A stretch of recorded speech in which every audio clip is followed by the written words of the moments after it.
जय श्रीराम। जन्मजातक कौन ग्रह शुभफलदायक कि नुह ताहा जानिबा पई गोटे सरल उपायटी है मेष ठारू मीन राशि पर्यंत 12टी राशि जो ग्रह माने जो राशि स्वामी बा राशि अनुजाई भावर कारकत्व नहीं थांती सेही निर्दिष्ट ग्रहटी जदि जन्मजातक से भाव में अवस्थान करथाए तेबे सेही निर्दिष्ट ग्रहटी तार दशा अंतर्दशा समय जातकर सुफलदायक होता है। जेपरी राशि चक्र मिथुन तृतीय भाव एवं कन्या षष्ठ भावर स्वामी हेले बुध।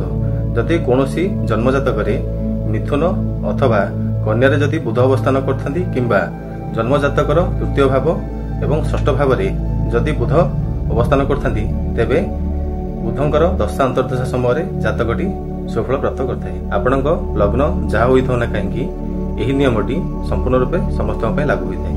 जय जगन्नाथ।